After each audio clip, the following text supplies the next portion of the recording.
all set online, we're all set in the building, we have 2 commissioners able to attend. All right, we will start today's meeting at 6:02 p.m. Excuse me. First item is to adopt the agenda. Motion to approve the agenda. Second. Second, we're talking seconds, so first bar, any discussion? Nope, okay, go for a vote, all in favor? Aye. Aye. Any opposed? Nope. Okay, the motion, the agenda passes. Now we move on to public forum. If there's anyone online who is choosing to participate in public forum, please use the raise your hand feature on Zoom.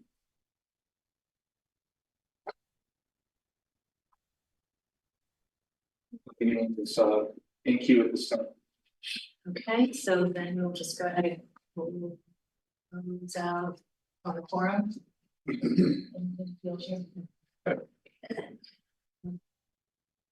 Next up, we have the consent agenda. Motion to approve the consent agenda. Is there a second? Second. Second by Mutombo. Any discussion of the consent agenda? Nope. All in favor of passing the consent agenda?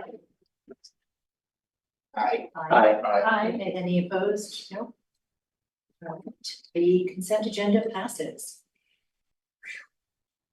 Next up, we have reconnecting Bank and Cherry Street. Hello. How are you? Here, you want to move over?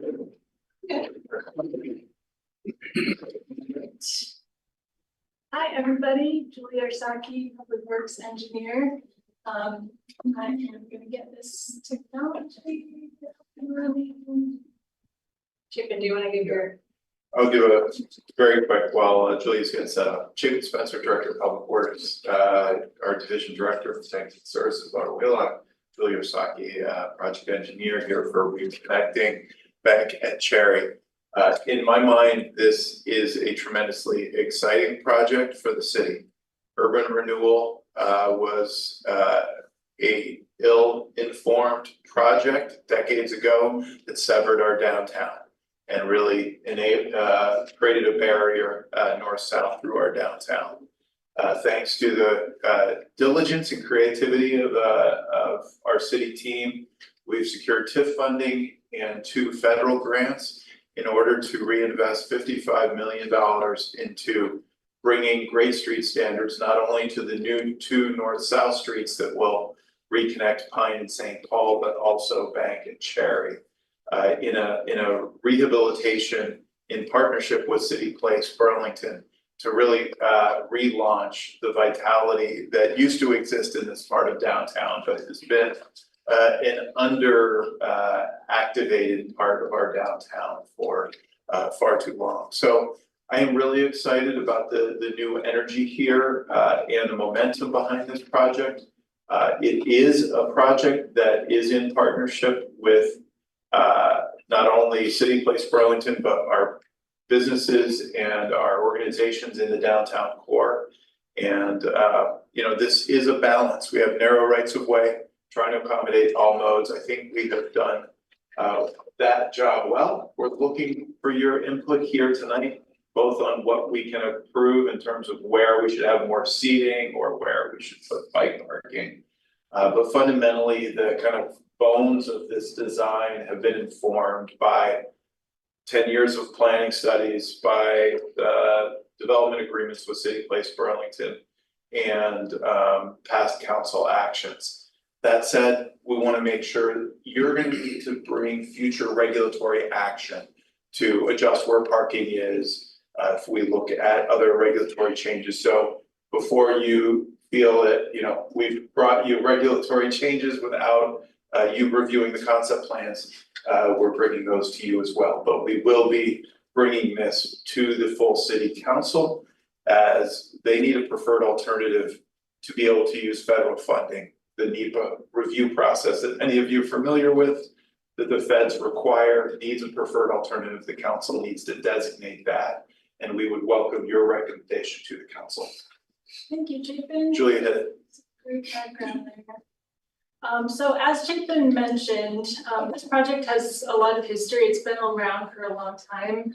Originally starting back in like the 2016 era when conversations with the city place developers started, and kind of the plan was made to give the St. Paul Street and Pine Street rights of way to the city.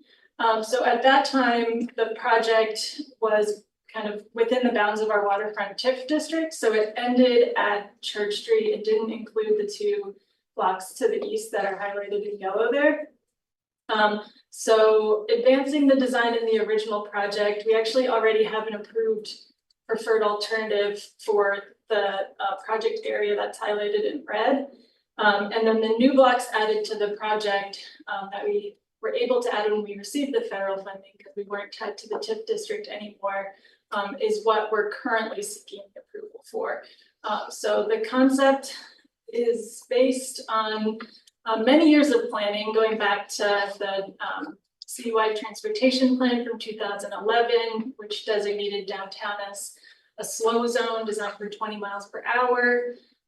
Then the 2013 downtown and waterfront plan is what really set the vision for reconnecting Bank and Cherry with these new segments of Pine Street and St. Paul Street, and is kind of, I think, what got the conversation started with the mall owners to talk about what those streets could look like in the future. Then we have Plan BTV Walk Bike from 2017, which thought about bike network connectivity throughout the whole city and has designated Main Street and Pearl Street as the major east-west biking corridors in the downtown, and then Battery Street and Winooski Ave as the north-south connectors for bikes. And then the downtown core grid streets within that are kind of slow zone shared streets. And then finally, we have the Great Street Standards for Downtown, which were adopted in 2018. That kind of gave us the framework for how we're allocating right-of-way space in the downtown and prioritizing pedestrians and pedestrian safety in our downtown commercial core, and while balancing all the needs of all the other uses that are required in the public right-of-way. So that's some of the background that the design was built from. And without further ado, we can get into some of the proposed concepts. So I wanted to give some context. This is literally Cherry Street today. I went there to take these pictures. There's a lot of pavement, kind of not consistent sidewalk widths, inconsistent amenity zones. Sometimes there's grass, sometimes there's nothing, sometimes there's concrete parking meters. And our proposed concept for the street widens the sidewalk to 7 feet minimum, widens and adds an amenity zone that is not one from today, that's 7 feet. These will have pervious pavers within them to capture stormwater. There are also opportunities for bike parking, new street trees, stormwater planters, seating, lighting, pedestrian scale lighting, which are all part of our Great Street standards. And then this next section is showing what it would look like in the spaces where we'd be removing parking. So this is kind of like isolated places along the corridor to create more pedestrian plaza areas. So this is the plan view look at the easternmost block of Cherry Street. Right now we're proposing this new pedestrian plaza seating area in front of the restaurant, and removing some parking here at the intersection. You can see kind of this continuous, this will be a pervious paver belt, as I mentioned, with all new street trees and more room for bike parking and an interaction with the Church Street Marketplace crossing. So moving on to Bank Street, here are some pictures of Bank Street today, also some inconsistent widths and also inconsistent tree articulation, I guess is the word. So Bank Street is an exciting concept. This would be I guess it's not technically curbless because there is a curb, but it's all flush. So there would be no 6-inch curb reveal between the amenity zone and the surface of the road.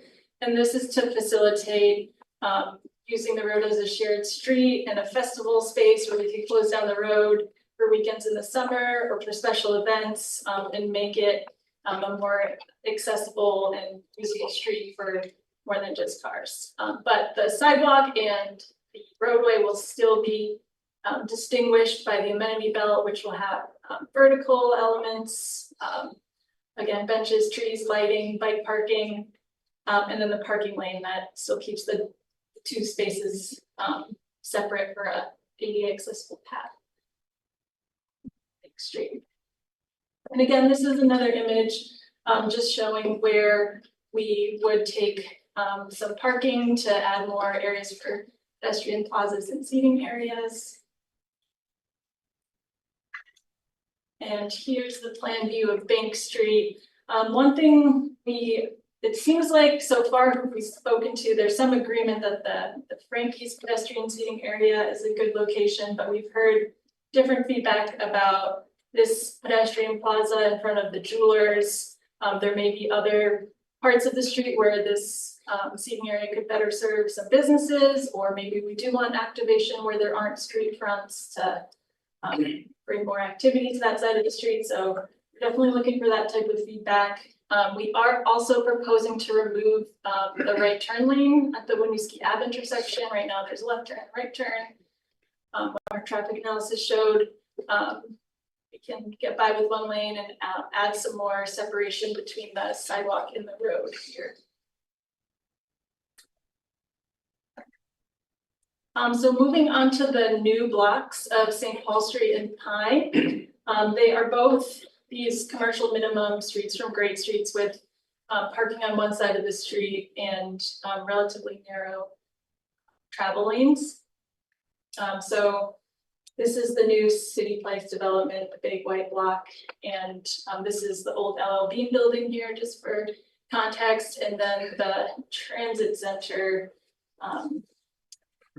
has its two legs right off the screen here. Yeah. So this would be open to all modes of transportation, but obviously people can't continue through the transit center. They turn and choose a different route from there.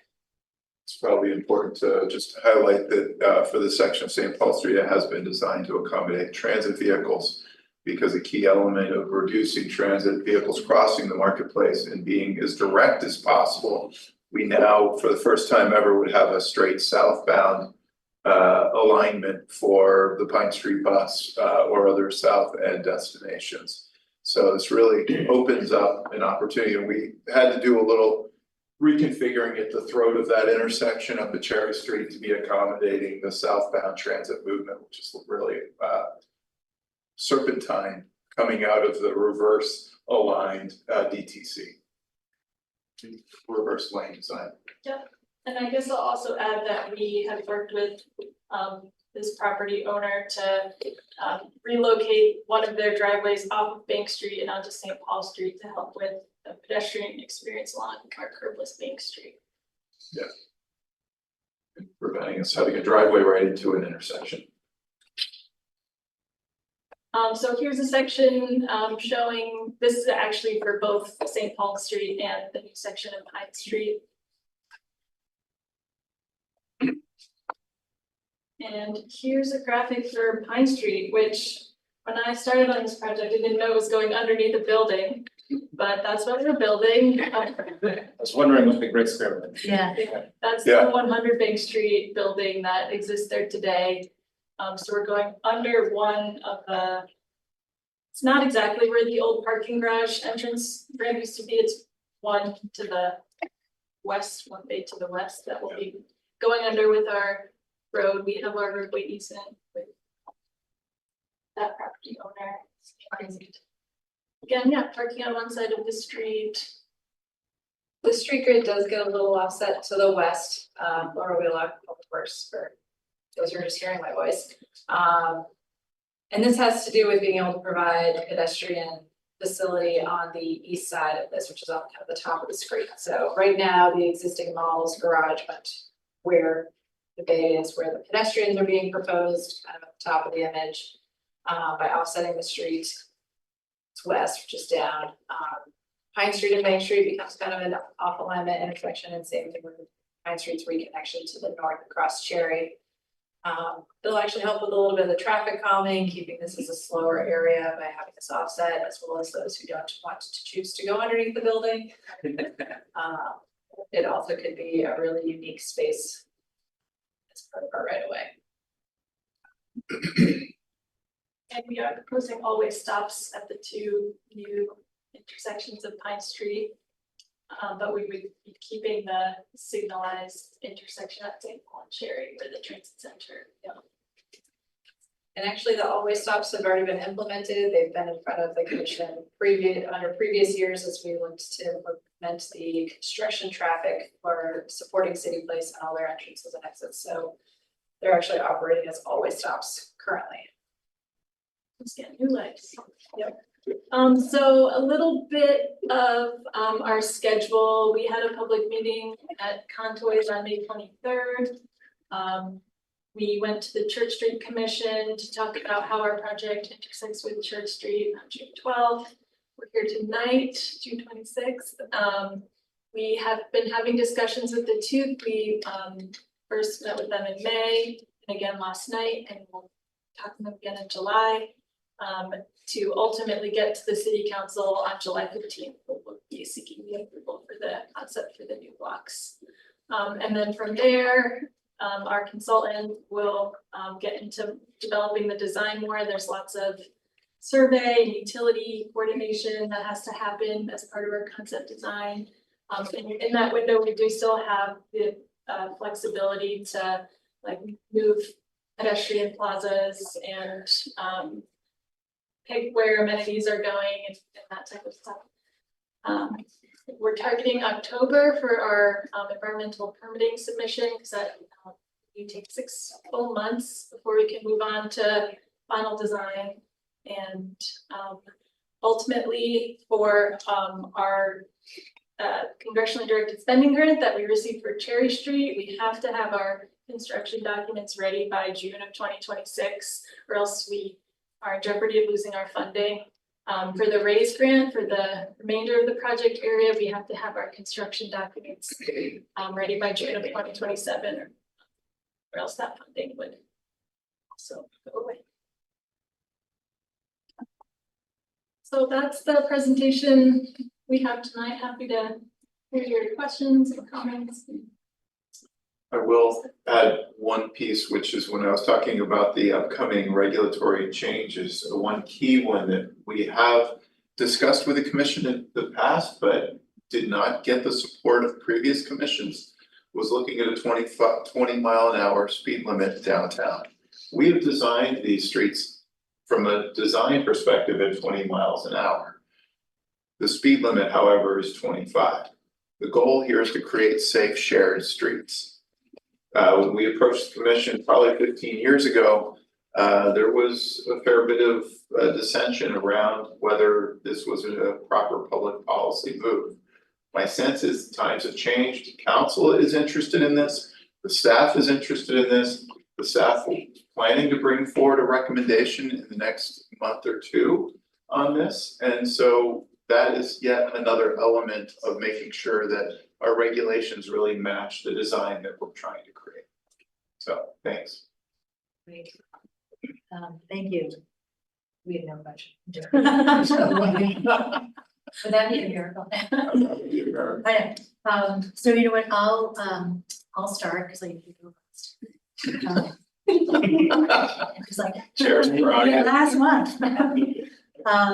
So a couple questions. This is kind of like bigger picture, looking at kind of reallocating public right of way when you mentioned by Frankie's and making that outdoor seating. Do you do any calculations on what the kind of the estimated tax receipts are going to be? And weigh that against any lost parking revenue? I know we've got a park like right around the corner. And I don't know if that ever needs to be taken into consideration. Maybe you want to just speak to our overall parking? totals? Sure, yeah, so this project is a bit unique because we're adding 2 new streets with parking. That addition of 17 parking spaces offsets the loss of 17 parking spaces throughout the rest of the project area. Reallocating public right away. Reallocate, yeah, exactly, yeah, so, Okay, that's good. That's parking neutral. parking neutral. Yeah. Another question is looking at the treescape and part of climate-based solutions and urban heat islands and, you know, with anyone sweating their shirts off last week, when it was 75 degrees.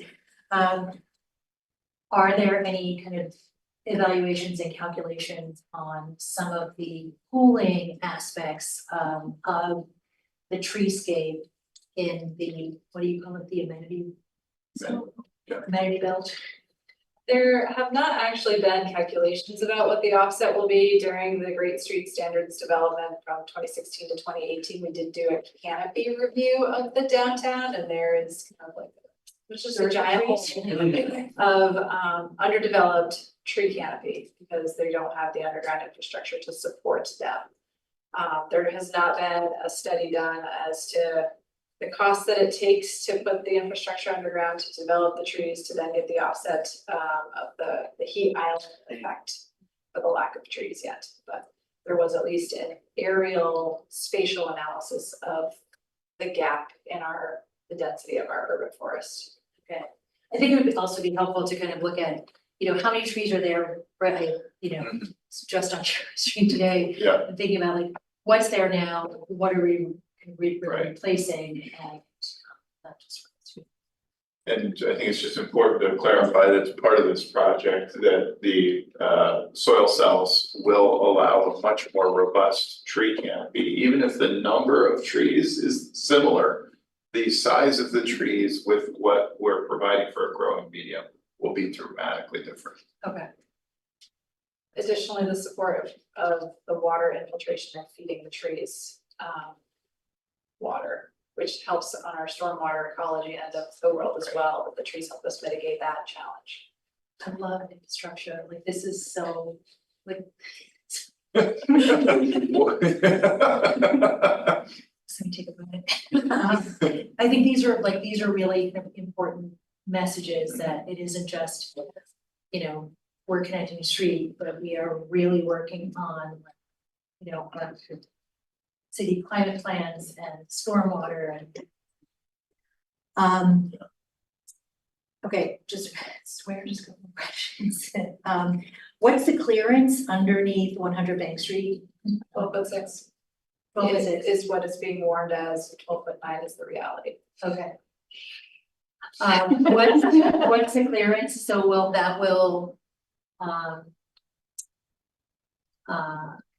yeah, thanks.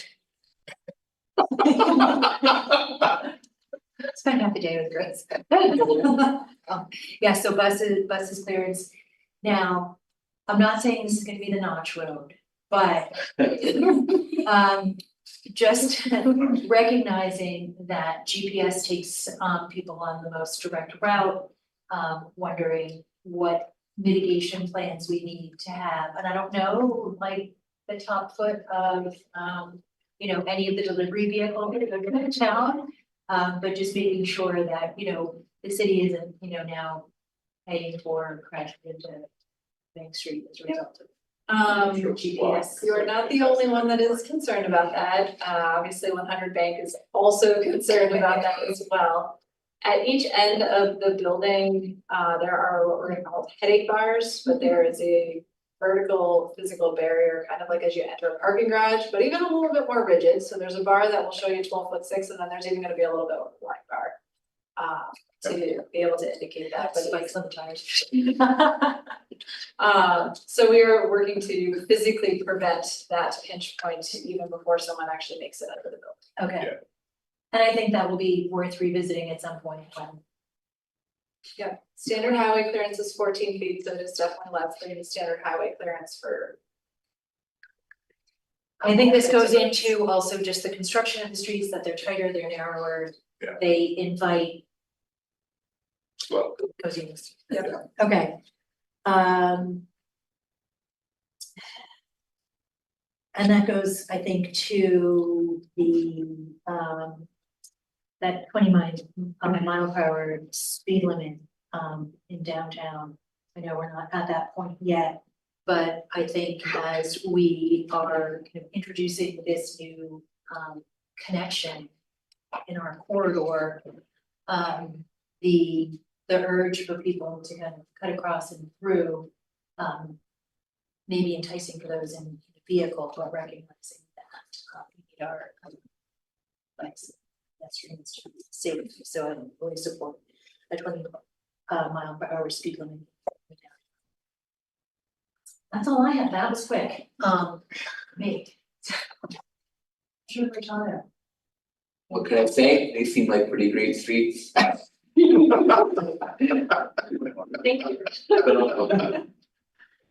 I mean, between the really design elements that are aiming to get down to 20 mile per hour range for vehicles, and then actually the real, I guess, policy change, right, to make it there, I could definitely see with the design that could almost get there with this alone. I think one thing to think about as we go forward is really the fraction of vehicles on the road that will be, well, bicycles, right, two-wheel vehicles. Right? Really to get people driving at that speed, they need. I don't even really know what I'm trying to say with that, but yeah, I don't know, no more comments.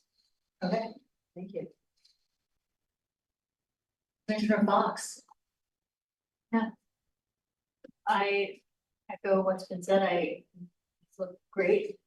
I guess my general comments are, and it seems like this is what's incorporated into the design, but it's also like a really big thing, so, map, I guess for the bike parking, I'd like to see it like throughout the entire corridors, not just like the stations, sort of how we have like on the corners of Cherry and Church Street, you know, like they're the green ride racks, which they're great, like those are nice racks, but I feel like I end up using those and then like walking to a place like Frankie's, even though there are some use right there, so just seeing like consistent bike racks in front of every business, you know, so that we're not having to park and then walk a block or two to like where we're going, I guess. So that's number one on the bike parking, and it seems like you've sort of like incorporated that already, but just That is putting it the out there. intent, yeah. Okay. The other thing I was thinking about, and this is, I don't know, maybe too long-term, but I'm thinking about like signage and stuff like that and just how trees may block that. I feel like I encounter that when I'm using some streets, not necessarily these ones, so just being thoughtful, make sure trees are not obscuring our signage and our wayfinding, stuff like that. I know that's like, whatever, so far down the road, but. And then, yeah, the last thing I wrote down here was consistent sidewalk width throughout, question mark. And, so, yeah, I guess as I was looking through, the packet, I just noticed that, like you shared, it said minimum of 6 feet, minimum of 6, 7, whatever, which is great, but I think the more we can keep those widths consistent, so we're not creating like bottlenecks or whatever on certain blocks, would be good. I don't know. Yeah, that's it. Just to touch on that a little bit, Bank Street and Cherry Street are older rights of way.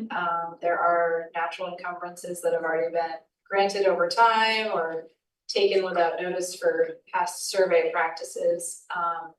Cherry Street doesn't suffer from it quite as much, but it definitely has a few places where those bump outs exist. We do aim, even though the concrete sidewalk may look like it narrows, usually in those places we aim to have the amenity belt be free and clear of different amenities. So there is still a really good walking path around, even though it may visually look a little bit smaller. Okay. There's also, to go back to St. Paul Street's image, there is an odd opportunity at the southern end of the street, so on the right hand side of the screen, on the City Place side where we purchased right of way from NBT Bank so that we could better align St. Paul Street with its connecting southern leg. This creates this really large plaza type space in front of City Place. Just as another.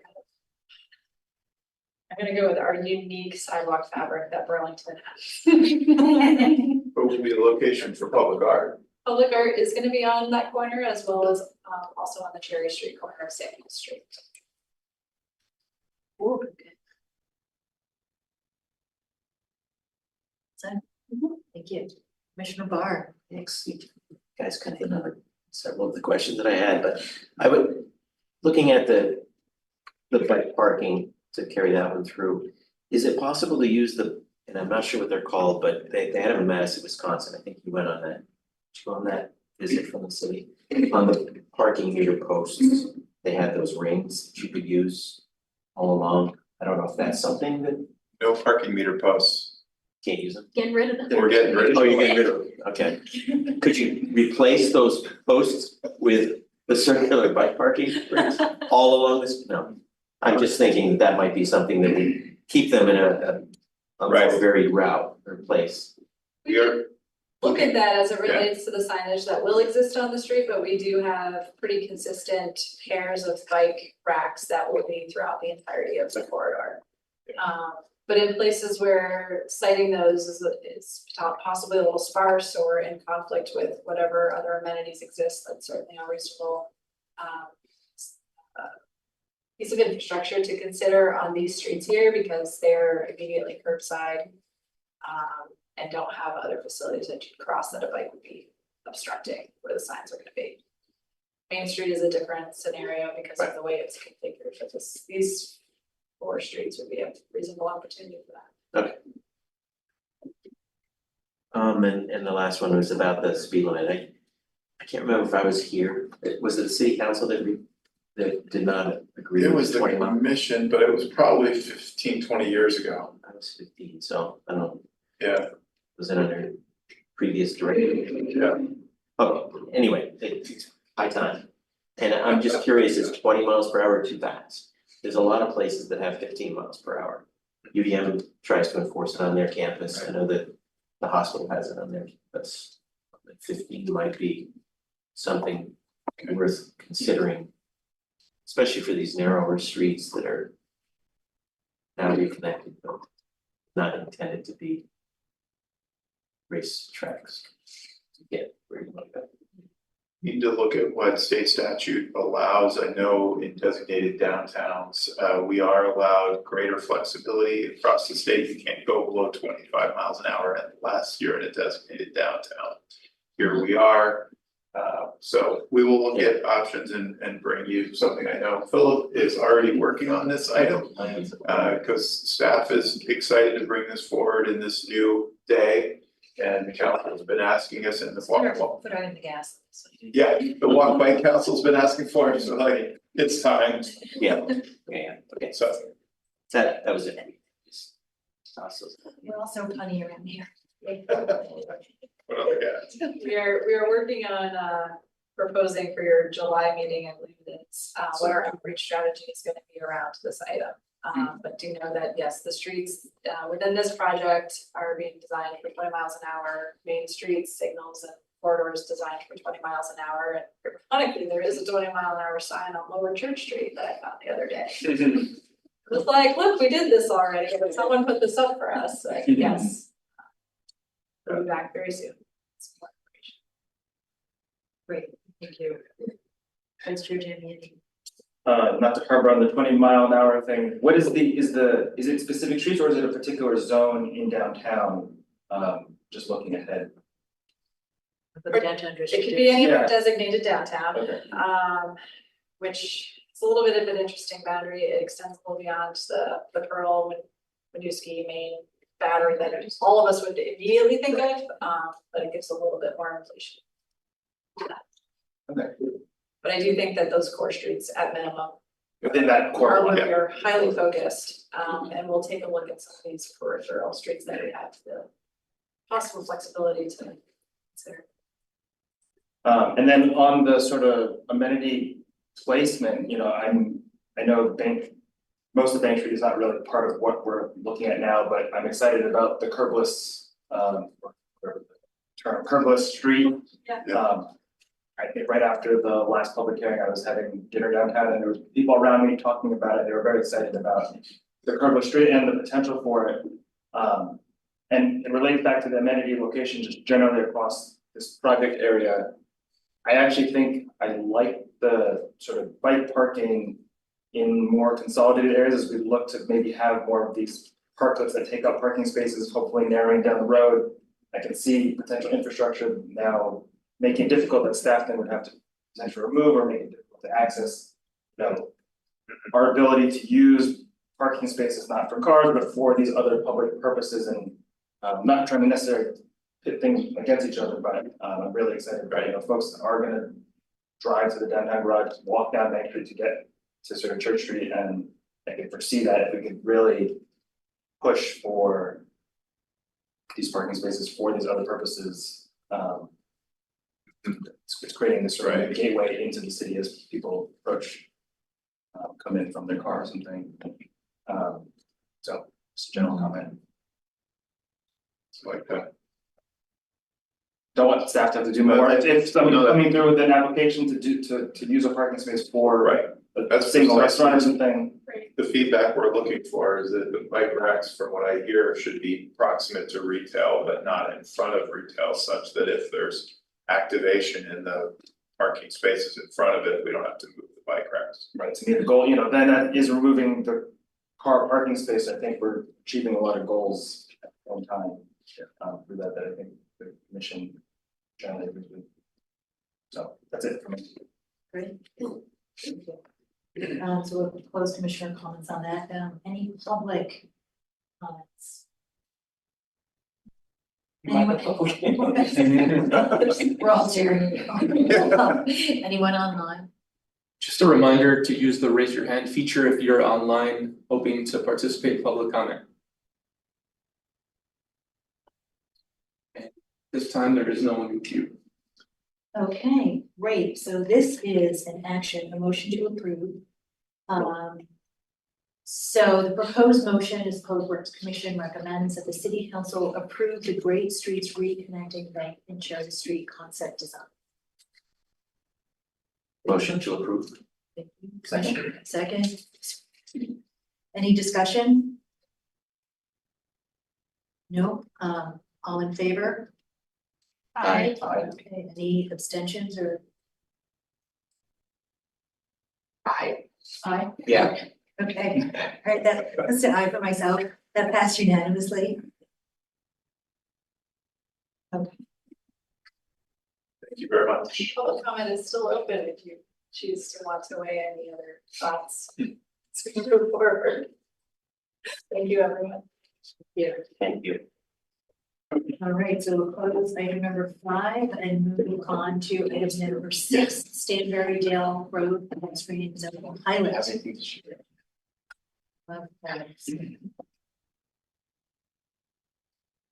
Thank you, Philip Peterson, Senior Transportation Planner of the State of Burlington. So I'm here to discuss the initiative, enhancing pedestrian safety and responding to the local concerns of cut through traffic, vehicles speeding through the Stanbury Dale neighborhood. There's a connection from Shore Road to Stanford. The issues folks are going around the traffic calming features on Stanford and speeding down Stanbury, and there's also no sidewalk. In parallel with this work, we have the new North End sidewalk scoping study that's taking place. We had a public meeting, local concerns meeting on Monday, which is public hearing. So the 4 of the pilot projects involves the creation of a dedicated pedestrian zone, not a path, not a sidewalk, but a zone on Stanbury Road, delineated with temporary vertical orange delineators, similar to what we used on North Ave a few years back. Nothing will be attached to the street. They are removable, but they're the weights on the bottom, orange delineators. And this will provide a safe walking space for bicyclists and pedestrians in the area, currently lacking sidewalks. This is helpful for us because not only will it inform the new North End sidewalk scoping study, But it will also provide that safe space for folks. We'll be able to collect data. We already have plans. CCRPC is going to be collecting vehicle speed data.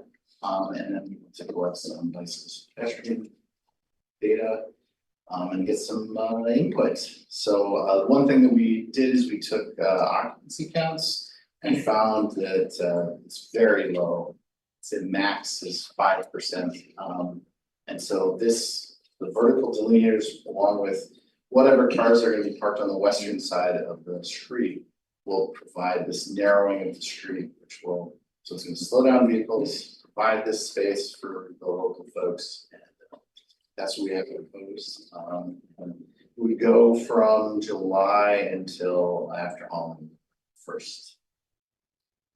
That's the plan.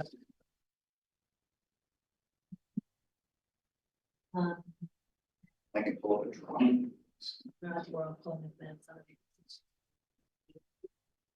All right, let's start with Commissioner Barr. Wow. I know, I just like Jim, I don't want to feel like that. I added you, let's see. That should come through. Sure. So, you mentioned the vertical delineators would be the weighted bottom, yellow, not orange? Orange, okay. And they're temporary because we pull them up for the winter? So they can be plowed? Okay. Will there ever, is this a pilot to see if we should put in infrastructure? It is a pilot, one of the things that came up at the local concerns meeting on Monday is, well, if this works, why don't we just put the sidewalk there instead of taking away people's fences and, my hostas. Right. Sidewalk over hostas. And would that be good space for that, which would be much more expensive for us, and it Right. involves drainage and curb. Definitely increases the cost. Right, I'm always looking for it, if we put something in and it works for a long period of time, making it permanent. Right. And I'll just keep buying lottery tickets until we can fund it. I'm gonna interject myself. So Laura Wheelock, city engineer, division director of public works. I worked to get ourselves some funding for the new north end sidewalk scoping study. And the reason behind doing so actually comes from the commission body asking us to find ways to put sidewalks on one side of every street. To do so and to help us find the funding, you have to go through what is an official scoping study process. And by having an official scoping study with preferred alternatives for these funding, lines us up to be able to pursue other federal funding. So that we're not using all city dollars to fund these new sidewalk and pieces of infrastructure, that we can make use of our state and federal partners. So we'd love to move right away into building new sidewalks. We are in that first step with completing the scoping study and determining where the right location is for the facility. But I do think it gives us a new opportunity to complete the pilot. I don't misinterpret, I didn't say we should do it next year. I know that it takes a while to gather the data and the money. Right. And make sure that what we did. Something like this is inexpensive, and Yeah. other residents that participate in these meetings, hey, wait a second. Can we do that on Cottage Grove? Can we do that on all these other streets we're asking? You should only invite people from the street. Right, but I think what we wanna do is, let's test it out, let's pilot, right? Let's see how this works, collect some data and get some public input. Could be a flop, I don't think it will be, I think it'll be awesome. That's why we do collect the data. Okay, great, Commissioner Fox. I'll say I'm feeling emotional about this project in a very good way, because during COVID, I ran down every single neighborhood street in the New York End in order to avoid the bike path because it was crowded. And this one was always terrifying because there's no sidewalk and cars go really, really fast. It also connects to Buddy Park on the south end. It's parallel to the Greenway. This is just hugely important. I'm so supportive of it. And I guess the only like nitty gritty question I have 2 questions about like the pilot itself. And this is not to criticize how it's set up or anything, but just out of like pure curiosity and trying to understand like how it'll function at the intersections with Woodlawn and Woodbury. Like I'm concerned that drivers heading west are not gonna be looking for pedestrians that far into the roadway Right. because they're so far past the crosswalk. So can you just illustrate for us like what that looks like? If you're someone who's using this. Totally. One thing that Julian and I had talked about is the possibility of testing out some chalk paint. Putting it down to get an idea on what could work here. It's temporary as well. And to give that kind of notification to pedestrians, but also vehicles. Hey, we obviously put up some signage as well. So, before we just start doing things, test out some paint, chalk paint, to see how it looks. It's crazy. You can like walk down Woodbury, cross the street and get Yes. back up. You can't, anyway. I don't know. So true. Like the crosswalks nowhere, Yeah. anyway. Okay. We agree. Okay, so that was one question. And then just as far as like maintaining the cones, like that sounds like it could probably be a pain. So it sounds like you're recruiting volunteers for this. Possibly volunteers, but it's also one of those things where the streets team they're responsive when it comes to seeking a fix, and I live in the new North End. Yeah. So, and as well, so I have an interest in this. Take a Well, look at it. Yeah, just a thought for the sake of taking some of that burden off of you guys. When I worked at Local Motion, Right. the detour of the bike path was on That's right. Battery Street, and they had they mobilized their volunteers to be cone keepers. So just, thinking about all your options so that it's not another thing you have to do in the middle of the summer. Honestly, Yeah, so just thought there, just to, like it's a great. connect. And that's it. Always great thoughts. Commissioner Shano. It's a good street. I grew up in a Not a great neighborhood. street. Yeah, it's awesome. It's no case. I grew up in a neighborhood where there were hardly any sidewalks. It was an older neighborhood, probably built right around World War I era, so the streets themselves were a little bit narrower and I felt safe walking on certain of the road. But I could see, a more newer street, right, where wide, right, that including something like this seems like a no-brainer. The location in the New North End as well, and the interest that you receive from other folks in the New North End is awesome. It's really great to see how close to a complete grid of sidewalks we have in our city. That was one of the things that impressed me first when I moved here, and I think that is really cool. And it's awesome that the sidewalks themselves are also well taken care of in that regard. What was the turnout like at the Monday meeting? I think we were probably like 20-25. That is really cool. Yeah, decent turn. And have you identified other streets that might be good for expanding this pilot project in the near future? Cottage Grove. Okay, This is the one that came up. Village Green. and these are also running between North Avenue and the water side of the New North End in general? Yes. Okay. Village Green on the other side. Or anyway, I think a program like this definitely helps for filling in those gaps and ensuring everyone can get around the neighborhood on foot, which I don't know, was a big part of my childhood. So I'm glad that, we're finishing up the grid here. Cool. So, Great, I thank you. really appreciate it, if I may add in, I just appreciate that perspective and this agenda item and the next one. I think we have heard from the commission. You want us to do more, we don't have a lot of capital dollars right now. So we want to get the neighborhood excited and buying into the vision. And I think this is kind of that way of laying the groundwork for future dollars when we get them. Okay, I'll go next and you. I love highlights. I so appreciate even, in my own work, you need to collect You need to collect data before you can apply for any funds because you need to know what that baseline is, you want to go by and includes restrictions, all that stuff, so sympathetic to all that.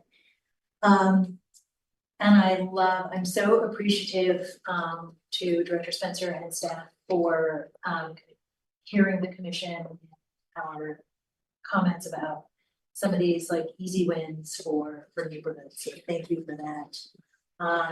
I think one piece in addition to what Commissioner Fox mentioned about the crosswalk, just making sure, you know, finding out when you test with the chalk painting. Chalk.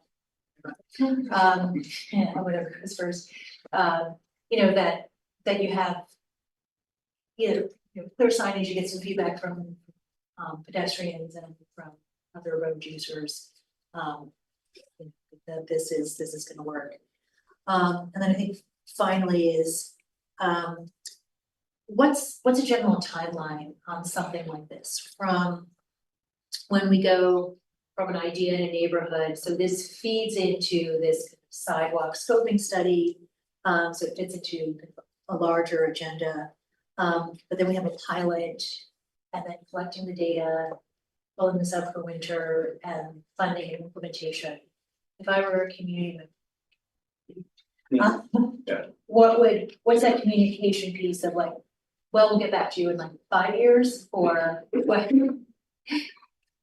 All things being, you know, equal, not necessarily that you have a pot of funding, but to say, this is the data collection period after this, where we can, you know, we need staff capacity, we need to understand meetings. I think all those pieces communicating that it isn't just like, you know, build it and they will come, but it requires you know, if you build a sidewalk, then who's gonna clear it? So then that's an additional, like, how many feet of sidewalk? And what does that mean for staffing? Where does the funding come from? What's the cost? All those things. And I know that's not kind of sexy and interesting, but I think to give the public a sense of like, you know, we're looking at 3 years. You were probably correct to the fact that you're looking at closer to 5. If the pilot is successful, and it's well accepted by the community or whatever preferred alternative comes on this street in particular, you're looking at about 5 years. If we're successful fairly immediately with getting federal funding. Federal funded projects are a 3 to 5 year timeline between design and completion of construction. Sidewalk projects should be relatively simple. Burlington has not had a history of those being simple projects, but here's hoping that we are shifting that needle. That said, we've been really successful with our quick builds. Their lifespan has proven to be about 5 years. So if the neighborhood falls in love with this opportunity, we can look to continue to restore this during this season where we're not plowing them off the road. And really that's when the higher use of bike and ped use occurs on this section of the street anyway. So we can look to do that. I see, this is great. Thank you. Chair, go for it. Bring us on home. Yeah, I echo really the responsiveness to this topic, and I think it's gonna lead into the next agenda item. In terms of the funding piece, really related to just temporary items like these cones cost money and all these other things, what? I'm assuming we have some in stock. We have, so the vertical lineators around North Avenue, we still place. But in the same vein, like what, I'm assuming there's grant programs out there to potentially, if, you know, we build on this pilot program to continue to buy other types of testing things that then maybe can be used for that 3 to 5 period every year until the permanent fix is identified. Yeah, I think at the next agenda item, we'll talk about reusable items that we currently don't have that we'd like to provide for traffic calming through the city. There may be a different type of delineator that we may want to get through this process. I don't know. We do have a lot of materials from COVID that we can reuse, and plan is to reuse until we decide we need something different. And in the same vein of sort of trying to tell a sidewalk eventually or potentially gets built on this particular street, you know, it's about a quarter mile between Shore Road and Stanford. There isn't any traffic control devices on Stanbury. I'm curious if that's one potential way to help slow folks down is putting stop signs at intersections of Woodlawn, Woodbury, along Stanbury, as cars are, that's, coming north and south. The stop signs are not traffic control. There's a warrant analysis for that. I mean, and we can look at the warrant analysis and collect data that's qualifies for stuff. But there are other design elements that we could consider if. Something else. If traffic calming ends up being our goal, and pedestrians don't wanna be contained to one specific location, and they wanna be more organically through this corridor, we can look at other traffic calming. Alternate parking in different ways, we can add other markings on the street, but certainly to help fill our gap years between finding permanent funding and implementing these new connections. The Is alternative a great parking point. has worked well lately, and I've been pleased with our recent installations of that. Would see this as a likely candidate for that as well. It definitely does work on Chase Street. Yeah. It's good to know. Well done. We weren't sure. They're still going fast, but it makes them think. Especially when cars are coming up and they don't realize they should be over on the board. It makes everybody slow down. Okay, great, so that closes commissioner comments, any comments from the public? I'm Johanna Prince. I live on Stanbury Road, and this sounds wonderful to me. And while I'm here, may I just say that I'm originally from New Jersey, which you may be able to hear, moved here 17 years ago. And I remember seeing a bumper sticker that said, "Don't Jersey up Vermont." And listening to you, I am so grateful for your thoughtfulness in trying to preserve this beautiful city. Thank you. Thank you. Thank you. Thank you. And I'm the only one that showed up and scared. I think I can make it home in time for Jeopardy. Thank you so much. We look forward to it. Take care. Any comments online? No one's in queue online at this time. You do have it, great. Okay, Can I make a motion to approve? yes, I was just gonna pull up the language, February 2. Yes, so the recommendation to No parking. reallocate Yeah. 7 no parking areas. And no person shall park any vehicle at any time in the following locations. The east side of Stanbury Road, beginning at Stanford Road, and extending south 857 feet. Someone's out there measuring that, Philip, right? This traffic regulation will have a sunset date of November 1st, 2024. That's the language to. I would like to move exactly that language. Okay, perfect. Is there a second on that motion? So I'll second. Okay, sorry. Any discussion? No, vote, all in favor? Aye. Any opposed? No, that passes unanimously. We're so agreeable to me. Awesome. Okay. Okay, next up, tactical traffic calming installation. But, I got to give my little stump speech before on the previous item, so I'll just quickly say, it's been great, I think, having a solid relationship with the commission, and thanks for your patience while we tried to work this out. I think it's a indication of having some new leadership in the planning team and new leadership in the city engineer, where we can hopefully be a little more nimble going forward, given the limited capital dollars we have. We can always do something for everybody, but we understand with 40+ traffic calming requests in queue and being able to fund 1 or 2 a year, we really need to figure out something to do in the interim. So really pleased with city senior planner Phil Peterson to lay out kind of our plan for the future and get your input. Thanks, Chairman.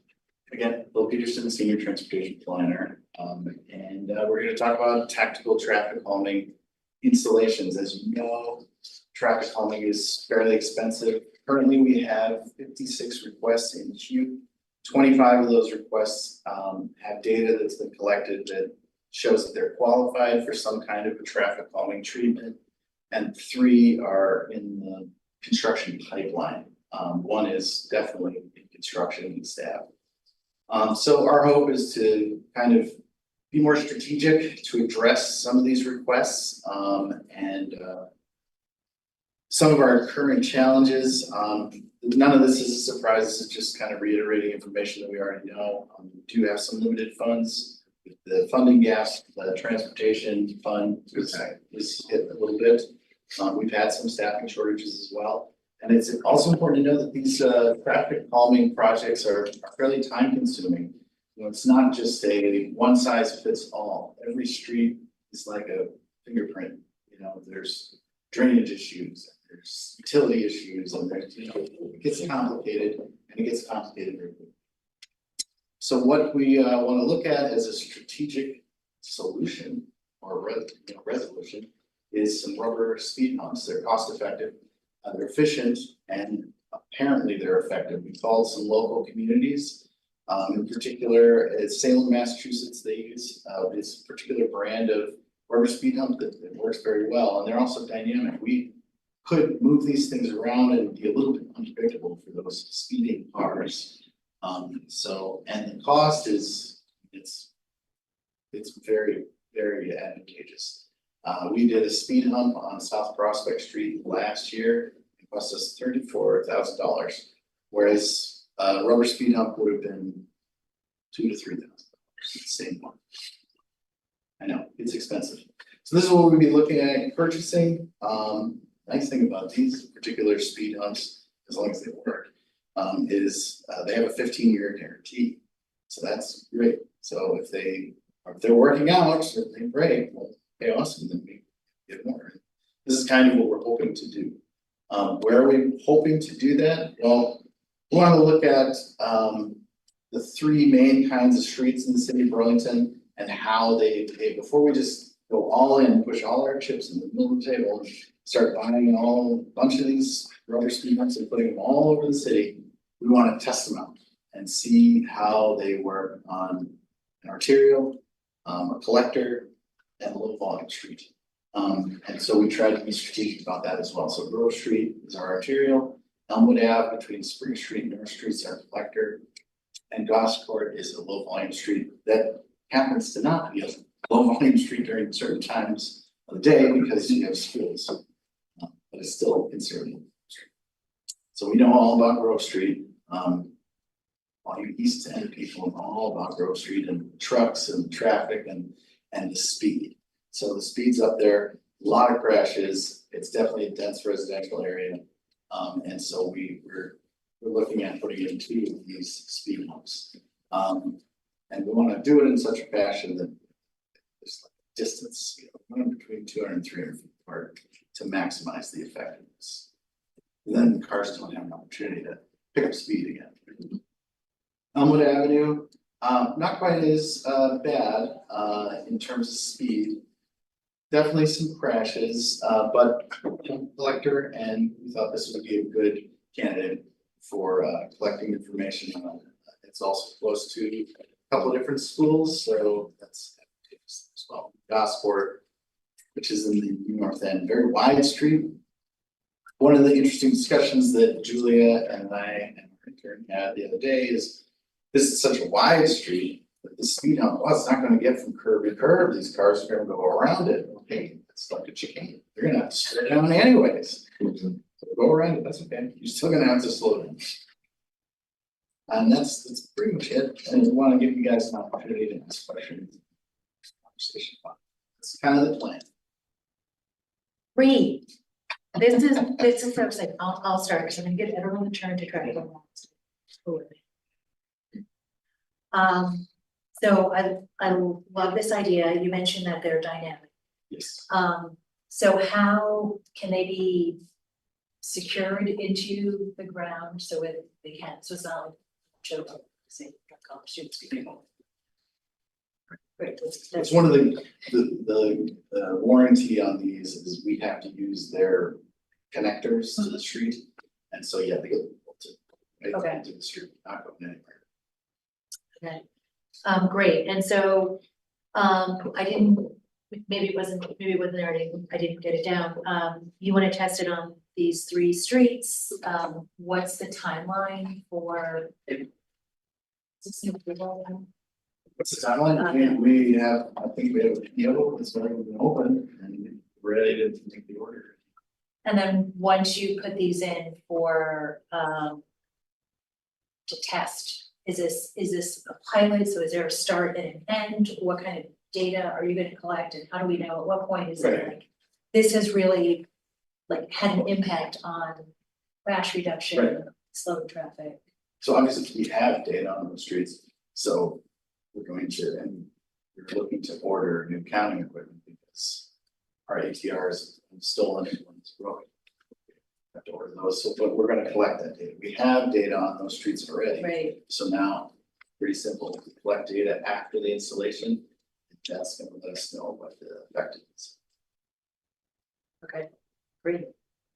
Thank you, I love this idea, really appreciate this flexibility, and then is there a phase 2? What are the next road, streets in the queue? And what are the criteria that a street needs, or streets need to meet to say like, okay, we can do this as a test pilot? It's a good question. I mean, there's a lot of streets in queue. 56 at least, right? I mean, it's really a context sensitive decision, so I think we have something with 56 requests. 30 or 40 something of those are qualified under our traffic calming program. And then we pick streets based on, well, did we just do a traffic calming project in this street or had an invest already? Is it close to a school and a park? Because beyond meeting the speed and crash, other safety thresholds from the traffic calming program, we still have this really long list of projects that maybe we can put rubber speed humps on all of them someday, but we certainly don't have the resources to build future. So it's a context sensitive choice that we try to make and be sure we're distributing across different types of streets and different neighborhoods. Right, it's not that many speed humps, so our streets team is fine doing that installation, I would imagine, let's get a whole load of these. Right. That. So I guess then, how is this information, context sensitive? I completely understand that. How is this information communicated to the public? So Right. if I, live on my street and the traffic is going through that, oh, well, I saw that they've got these speed humps. Let me look online Right. to see what Public Works and what's the process to go in there. I think the more information, sorry, looking at Rob, the more information we can, without getting into the weeds, because it is context specific for all those reasons, but at least explain there is a process. It isn't just willy-nilly, based on certain criteria, and it takes, this long and pipeline, I don't know, some of that information might be helpful, especially as we start, as you start to roll this out, it may get other folks, as excited about infrastructure as like this group. But I think we should put a Yeah. page on our traffic calming Yeah. page Absolutely. about this. And then the outreach, when you put them in, like that whole like, the neighbors gonna say, wake up. Oh, yeah. Right outside my front. Anyway, so great work, thank you for all of this. All right, Vice Chair Flanagan. Yeah, I echo a lot of what you said. I think for me, I think also maybe the transparency of the list itself. I think having that would be really helpful, not only for staff, but for public, so they can see where has somebody already reached out about this particular neighborhood, the street, what was the reasons why it did qualify, why it didn't. It just help again that expectation setting across the public for setting a program here. Commissioner Machado. Have we received any of the bumps yet? No, PO just, Oh, got it, right. just opened and, I just kind of wondered how it would feel on the bike right, changing from like a road to rubber surface. There's, basically. there will be a gap, between the speed hump and the curb. So bikes should still. But I think the profile of the hump is gonna be a key element of us evaluating whether or not we certainly don't want people to hit them. Not looking and Yeah. then get thrown off the bike versus just having a little up and down motion. Is that a picture, I'm sorry, can you go back to that picture, if that's the real one? I know it won't give us a full sense. Yes. Looks pretty comfy.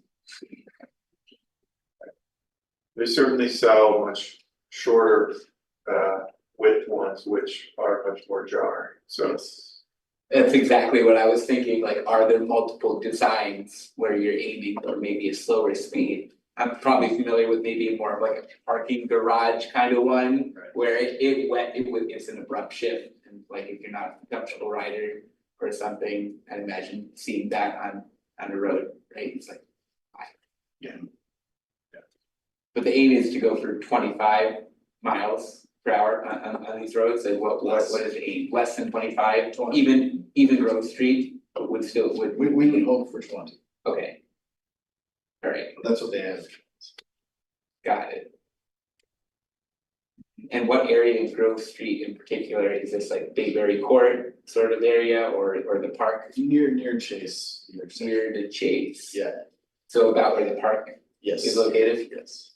All right, well, excited to hear an update, and we're looking for this summer, right, Oh, yes. for this Oh, yeah. implementation. And we've already worked with the streets team to let them know that this is coming and they are prepared to do the install. Alrighty, good stuff. Is rubber hitting the road, I guess. Yeah. Why don't more people show up to this meeting, really? Great, that's all. Commissioner Barr. Thanks. I'm all for this, obviously. And one other place that I've seen speed humps like this are around the University Mall in the back. I don't know if you've seen, I usually go between the home sweet inns and the bank, there's a cut through near the old parking. Yeah. And I always go there because it's much quieter and slower, nicer, it's anyway, there's speed humps there. I looked at these on campus, and one of the concerns we had, and I'm just throwing this out as something to be aware of, is when you do remove them for plowing, the empty holes can sometimes fill with water and then freeze and create challenges Right. plating. So I don't know, I always thought, well, why don't we just create these plugs? Yeah, I think we would look at something like that, we Yeah. want to plug them in some way. I don't want that to be something that stops us from happening, 'cause No, I think that's it's exactly what Chapin said. so, I think we could look at some kind. so yeah, it's definitely something that I agree with, so I hope it works. And I hope it's not just by the park, because that should be there. Yeah. But I know that there's a lot of racing traffic trying to get to the stop sign. And the stuff that you've done at the stop sign with the extra reflective stuff helps stop people. Right. But I usually have a long line of cars that don't want to go as slow as I do. And I wait until my little digital goes to 0 before I start again, so that I know I come to a complete stop, and I get a lot of angry looks, but my wife's afraid they're gonna pull a gun on me or something like that. So, yeah, great, thank you. Excellent. Thank you. All right, Commissioner Fox. Yeah, I agree with a lot of what's already been said here. I'm definitely supportive of this. I guess Commissioner Barr is gonna be mad at me because I'm questioning the Grove Street location just a little bit, and maybe you can convince me otherwise. There are already a few speed bumps on that road, right? Has rectangular rapid flashing beacons at the park.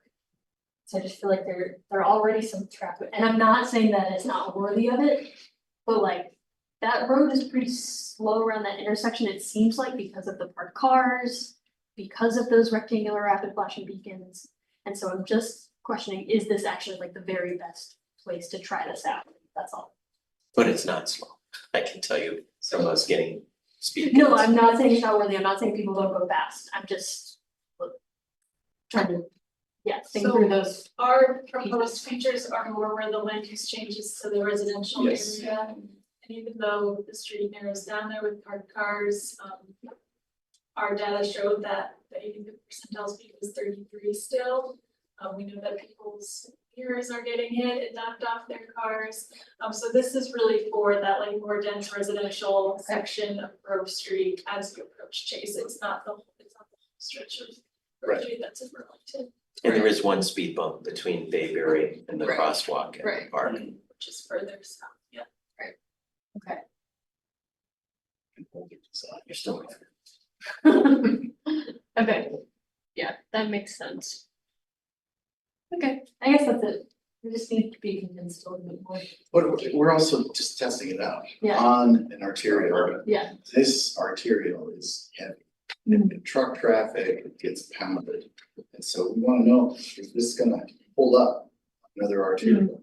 Okay, Right, and this is a good spot to test it out. I mean, all those STR and concrete trucks.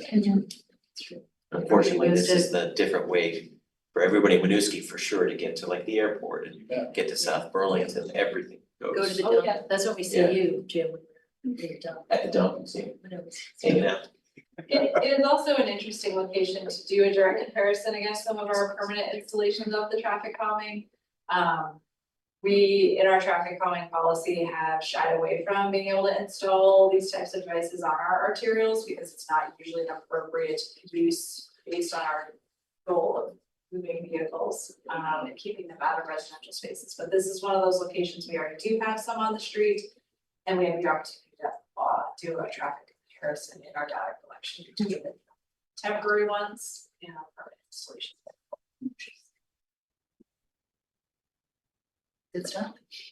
All right, that's it for Commissioner Communications. Anyone online? No one's left. All right, so we will close that. There is no recommended action, so Have at it. how about it? Thank you. Next up, thank you. Next up is the annual commission report to city council.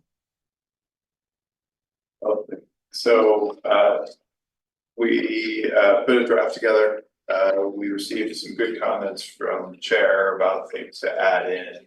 We haven't incorporated those yet until we hear the full comments here, but we are excited to add in the chair's comments, and really this should be a communication that you all, feel good about and feel represents your work. So, we'll allow the chair to run the show, and I think if we can get it approved next month so that the chair and vice chair, whoever they are, can go to the council late summer, early fall to talk about your work, that is probably what's gonna Thank you. So the points that I added, this was just last night. Let's see. What? I think the department's work on the eclipse and The sewer. eclipse and sewer, right? Oh, high and low. So just in the draft annual report that we all have, my suggestion was to include the staffs and water division management of the North Atlantic siphon break in July, something that we spoke about last month. Just how the department addressed it swiftly, carefully, there was effective communication. It was a complicated situation in, a natural disaster crisis.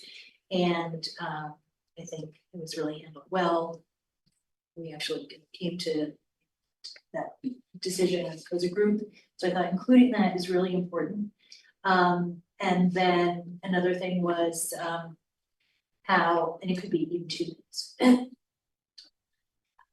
Just managing the pause in construction on Main Street during the eclipse and managing parking on 127 and just the shuttles and the flood of fantastic visitors during the amazing eclipse when you plan for something and you have no idea.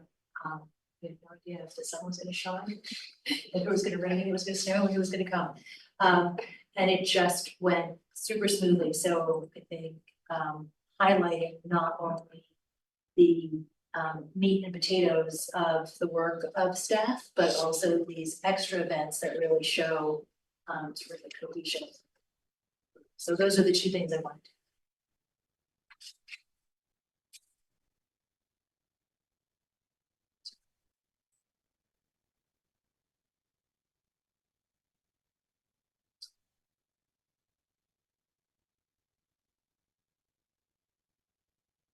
Maybe other additions or comments on.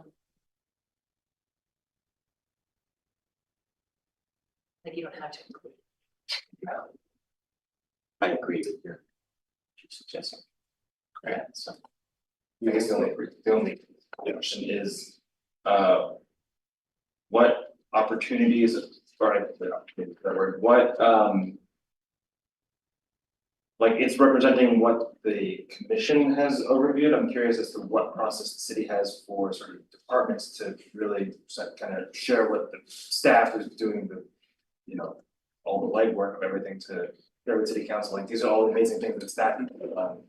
Is this the only opportunity for that, or are there other things that? Yeah, there are definitely others. I mean, I think that my understanding of this is it's opportunity for the council who appoints the commission to hear from the commission about how you perceive the work of the department to be going. And part of that is, I think, fair enough work you've done, which I think we've captured well.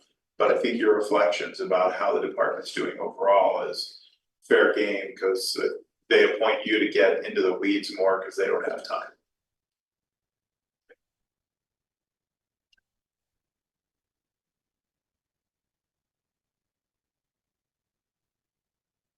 No additions. You said great, great. great. Commissioner Fox, any? Vice Chair?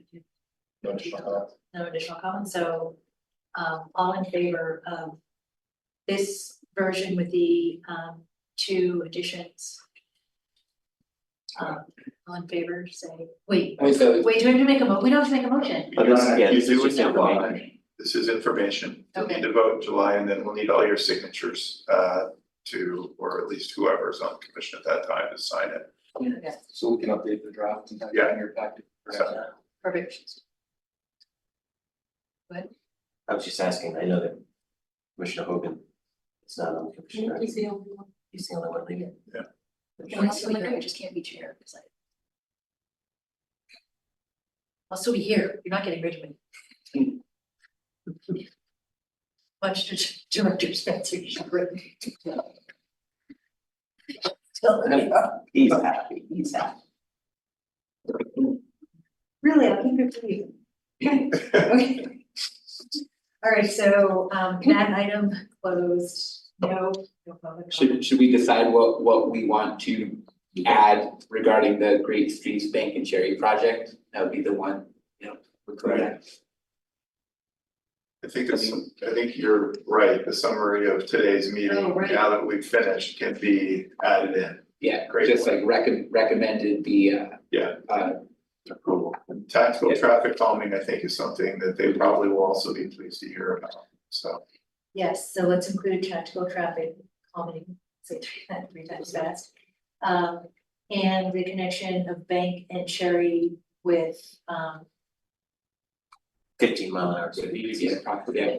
yeah, 15-mile-an-hour speed limit in downtown district.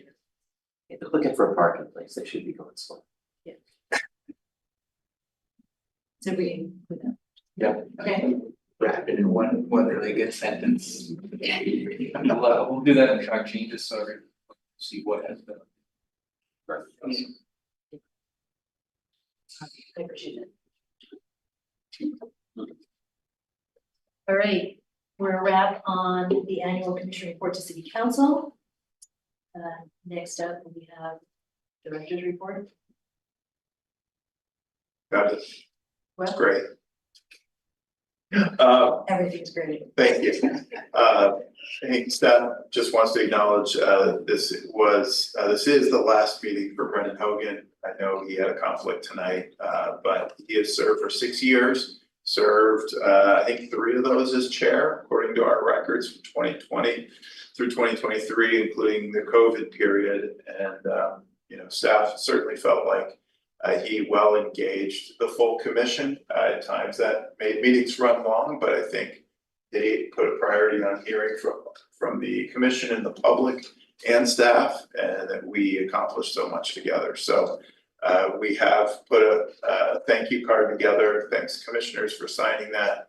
We'll get a gift certificate off to thank him for his service.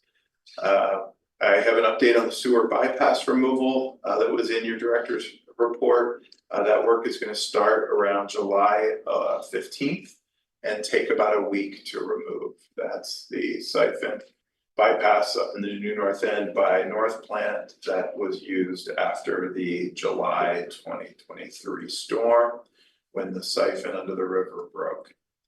I do want to acknowledge Laura Wheelock, who is now our new city engineer and division director for technical services.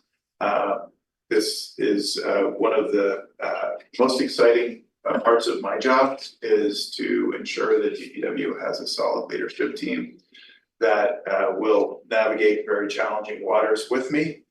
And Laura has jumped in quickly to help on a number of issues already, and I'm really excited to have her in this position. So, Yeah, congratulations. Thank you. Thanks. yes. FY25 budget, we are very pleased that the council approved that 2 nights ago. I do think that we were going to be coming back to you next month with a recommendation on residential permit parking fees. And that is part of the general fund, having the program pay for its cost of operating the program. So we'll be recommending a increase in the annual permit fee from $10 to $20.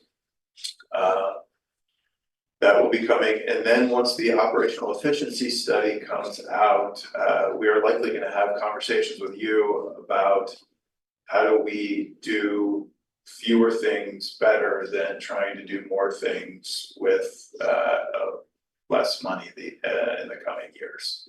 That'll be a challenging conversation, but one that I think this commission is going to be more than capable of working with staff productively to resolve. Commission officers, next month there'll be a vote on officers chair, vice chair, and secretary. And if people are interested, I'm sure they can talk to Peggy, Chris, myself, and I think those are the key items. Is there anything else you want to add to the engineer bill? We talked about it during our meeting, the upcoming other items for July. Rob? You happen to live on a Thursday pickup next week for recycling. We are not collecting recycling. It's one of the only 5 days per year we do not collect for city holidays, July 4th being next week. So please let your neighbors know. We'll be sharing some information in a few forums, but just good to get the word out. There's always a few folks who don't get the word. And the CSWD recycling is now, of course, open on Pine Street, so there are more local options for folks within this area. And that information's on the website as well. That is, yeah. Is that one of those people? Anyway, Yes, red alert banner right now up at the top, so hopefully folks who are checking are already. That's the big red alert banner that we have. We're doing okay. right, that's the only one. So you mentioned, can I jump in? Yeah. You mentioned about a secretary. Did we not do away with that? Shall we bring it back? Or- It's in ordinance, and we have just basically had staff serve in the role of secretary so that you all don't have to type up minutes and other administrative duties. We're still prepared to do that. And so we're grateful to Yes. always. Thank you, Holly. I'd say it's a pleasure. How's my bedtime? Holly has voodoo dolls of all of us. Yeah. Get home and you have these. Wrap it up, people. Yeah, voodoo dolls are at home. Yeah.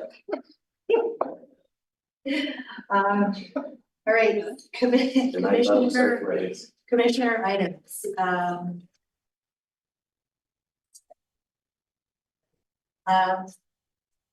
Commissioner Fox, you wanna start? Um. I didn't have anything until we were talking about the Great Streets project. I noticed on Cherry Street in front of Frankie's, parking meters are gone. Those would park mobile signs, so I guess I just wanted more information about the rollout of that and like how is it going and what's the timeline for all the meters and yeah, I'm curious. Great. Quick update there is that we are struggling with levels of vandalism of our equipment. And we are trying, instead of replacing the expensive meter heads, especially as we're looking at transitioning towards kiosks, we are placing kiosks in the general vicinity of places we're putting these signs up, so that there is a way for people to pay using cash or credit card. But we are looking at, yes, in addition to Park Mobile, but we are gonna be exploring, especially in areas where we're struggling to keep meters well maintained. That this is something we are gonna try, and we will come to the commission with findings for how it's going, when we will have a public engagement component as well. So good eagle eyes on that, and we'll keep you posted. Yeah, I was just curious, I thought the signs looked really clean and so that's cool, that's different. Yeah. But, yeah, that's the only thing that I had. Commissioner Brennan. Thanks. So I'd love to give the thumbs up for all the things that are going on in the city and all the construction projects. I don't know how you're managing them all, but they seem to be going really well.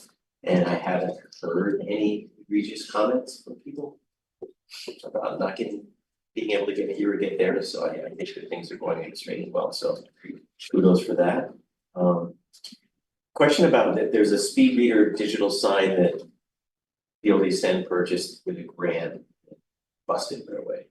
And it was taken down, and do you have any idea what the status is? Is it sent back to get fixed, and will it be fixed soon? We will get another one out there in the interim. That's what I was gonna ask. We'll get you an a update. temporary one, cause Yeah. it did work for the short time that it was up there.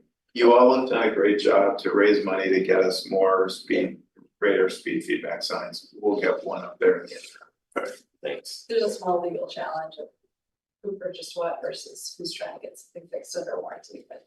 Oh, well, Dave Colley, I'm sure would be happy to lend his name. Yeah. For doing all that. Yeah. There was one going the other way that South Burlington put in. Just before that part, just before the patch of the bridge there. Yeah. On their side, obviously. I almost, with my toe itch.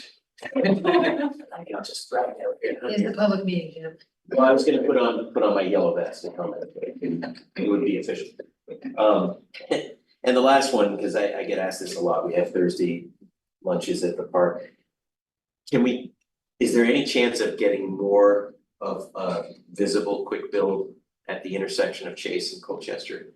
Because the paint is worn off again and cars are coming whipping down again. I wasn't sure if there could be something, even if it has to be pulled up during the winter for snow plows. As the cars. Yeah. There's been a car double parked because they're doing a lot of work right across from my driveway, and I haven't C-Clip fixed it on purpose because it really slows down the traffic going down my street.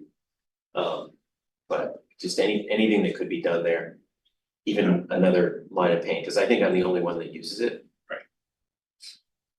We'll follow, Thanks. talk internally and see what we can do. Thank you.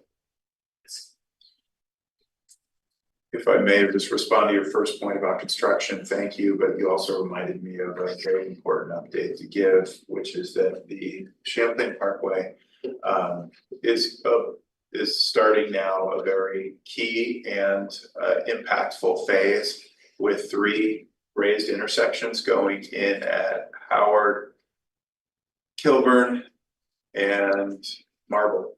And they're concrete raised intersections which require 24/7 one-way traffic for the next 6 weeks on Pine Street.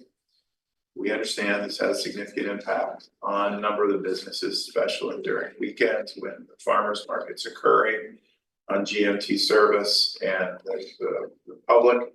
So I just want to say this is kind of the last major construction impact for this first initial phase of the parkway. And if people have questions or concerns, please reach out to ourselves or our project point person on the website. And so you What's the date that they're? that this is gonna It's be? this week through the next 6 weeks, so we're really talking through mid-August. and our teams have collaborated really well together, different projects, different asset managers. We have a great website, a great map available also on that Red Alert. So we're doing things mostly well, but you still have to go to the Red Alert, see the construction portal, which now links to a really great D4 map that folks have been finding incredibly helpful, and the team is doing a great job keeping that up to date. So please use that and give us any feedback you have. We can't get to everything if things change in real time, but for these major updates that are known, the team is in Laura's shop, asset management, itself working it hard. So hopefully that helps.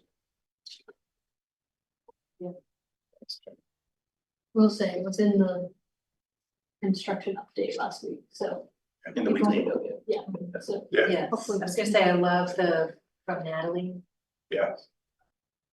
I'm like, Natalie's doing something, I'm gonna read it, because it has that little,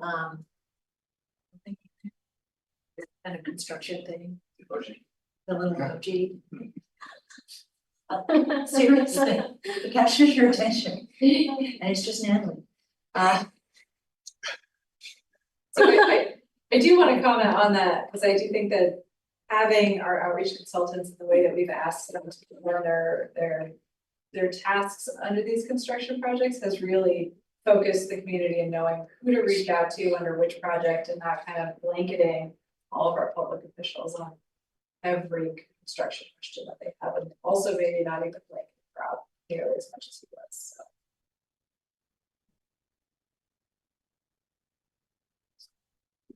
Did you? Okay. I don't have too many comments. I think I just want to highlight from the director's report, the last item in particular. I think I'm excited.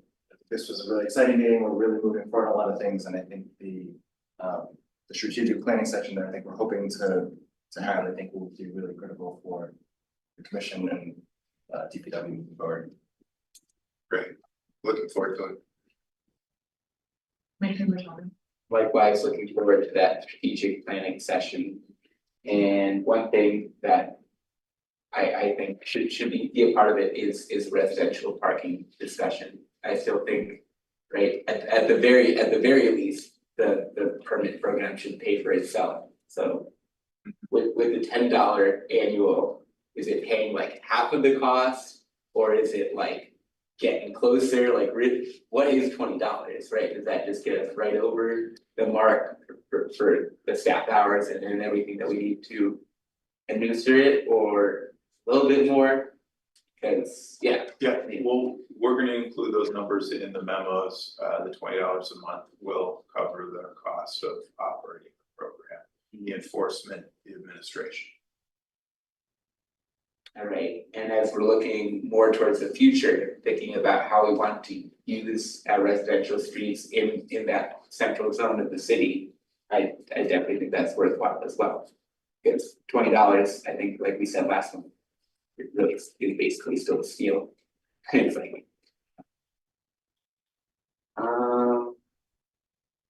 with the end of the 3-year general obligation bond, how much do we expect the repaving work on streets and sidewalks to change?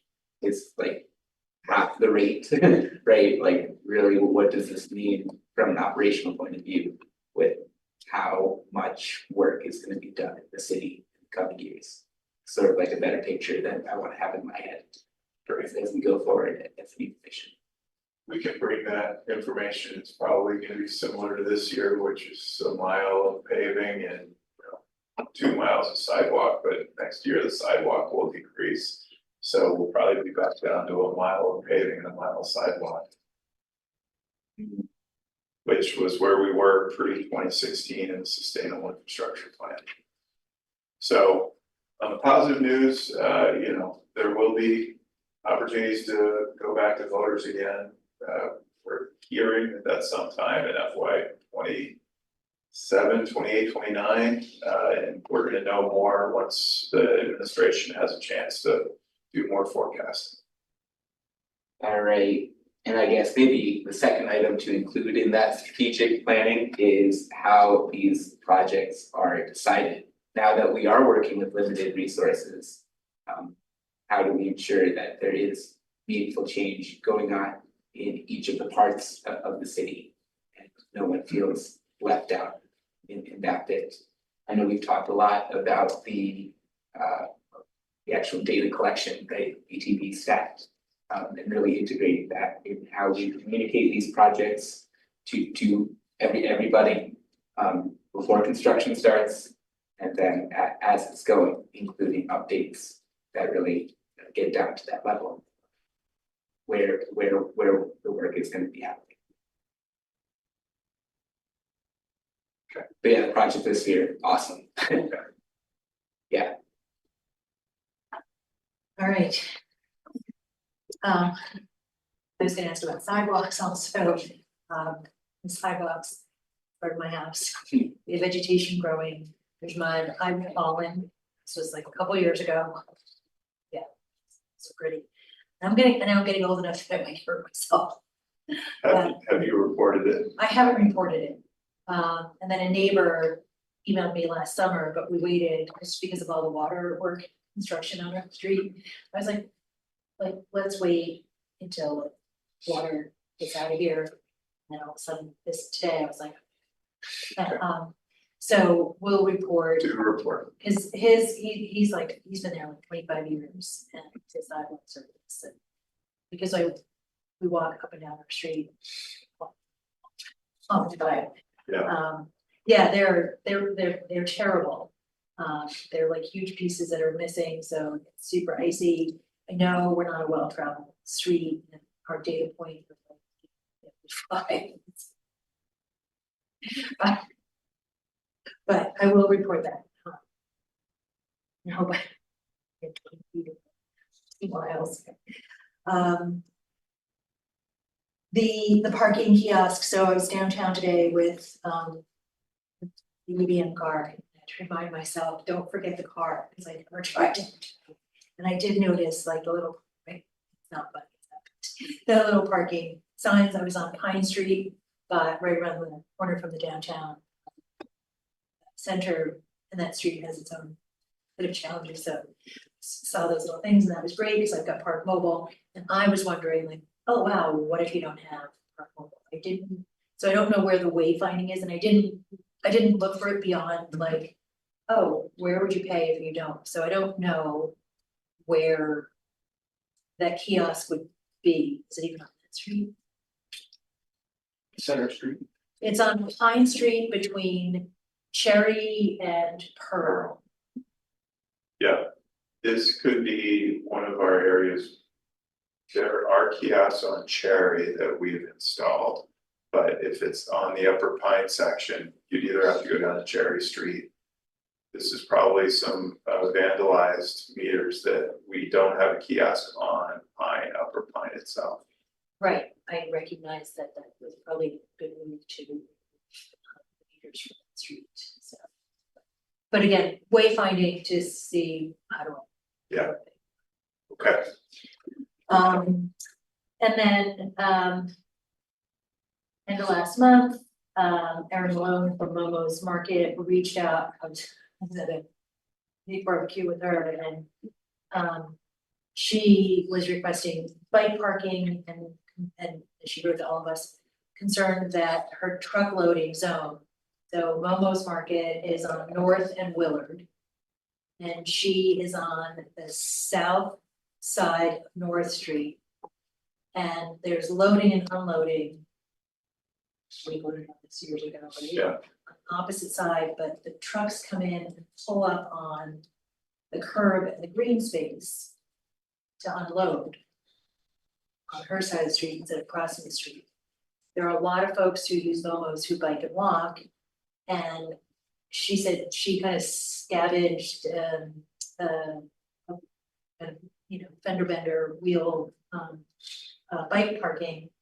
And wanted to know, like, is this something, like, how can a business owner, talk to the city about, like, can we put bike parking there? And would that bike parking then stop the truck from coming up onto the sidewalk in green space?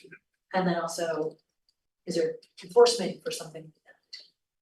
So kind of a series of issues related to this. So how do people kind of safely get there? They're walking and biking, how do we look at what kind of parking? And she mentioned the one on Henry and Willard. There's like a little jet out that has some bike parking or something like that, but also dealing with the truck is it's like they're on our infrastructure. On the infrastructure that's not going for them. Yes, we can look at installing bike racks in the Greenbelt. We also would love her help in working with her purveyors to use the truck loading zone that's been provided. Unfortunately, there's no adjacent on-street parking on either side of her business, so it's going to require the purveyors to cross a street, whether it's North Street or Willard Street, to do their business.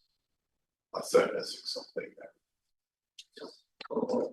So we can explore something to deter illegal parking. It certainly is illegal to park on the sidewalk and be ticketed for the Greenbelt for that, but we'd rather not use the enforcement angle. Let's look at other deterrents. As it relates to one of the questions that you listed, can people request bike parking? Yes, through the C-Click fix, we've taken in numerous requests by different businesses to have public bike parking installed.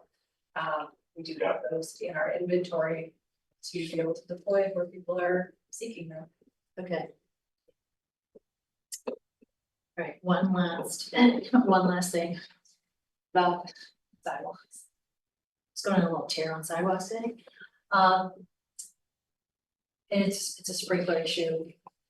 Some underground sprinklers that cut across sidewalks, residential sidewalks in some neighborhoods that go on during like 9 o'clock in the morning. If I parked a car on the sidewalk, would I potentially get a ticket? Would I be blocking the sidewalk? If you park a car, yes. Yes. Sprinkler also has a law, you can't wet the sidewalk.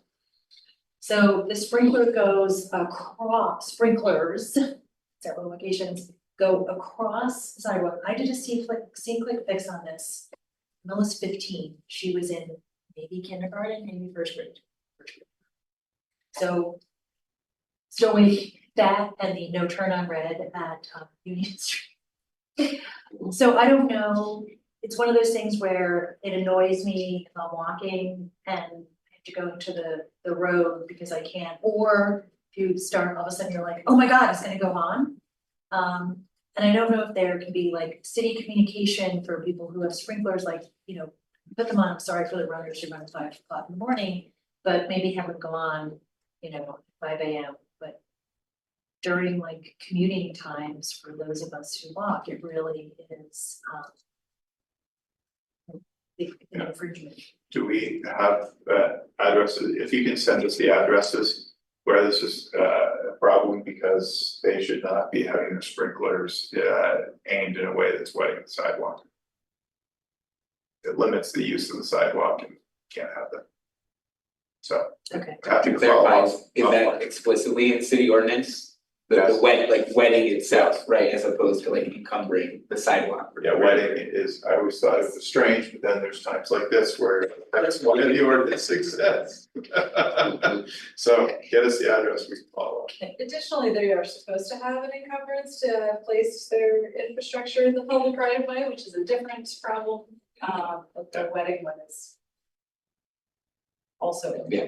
Yeah. Okay, Yeah, So the public, so if the green belt, is that whose property is that? It's the city's property. Right, Our ordinance asks the abutting property owner to maintain the green belt, which is sometimes where that gets misconstrued about their ability to place things there. okay, great. I think, you know, communication about is what we need to work on would be great. I can get you the addresses. Certainly, Great. it's selfishly along my route. fair enough. It's all about me. It's usually where our expertise comes in. All right, well, that's all my complaining for tonight. All right, so we're gonna close up commissioner comments. We're gonna adjourn the meeting and meet next month, July 17th. Before we fully close, are we gonna meet at 6 or 6:30? What did we, is Commission's prerogative. it, I like 6 o'clock in summertime, but the sun will probably still be out, right, when we adjourn, if it's 6 o'clock, but maybe not with 6:30, so I think 6 o'clock is good. I say yes, 6 o'clock. Yeah. I would. Okay, Wait, 6:30? Yeah. Okay, 6:30. we'll go back to 6:30. Okay. Want to speed up some growth, sure. All right, so next meeting, back to 6:30, July 17th. All right, do we have a motion to adjourn? So moved. Okay, a second? Sure. So, I'll someone else do this. All right, second. all right. All in favor of adjourning the meeting? Hi. All right, no discussion, sorry. Right, meeting adjourned at 7:54 PM.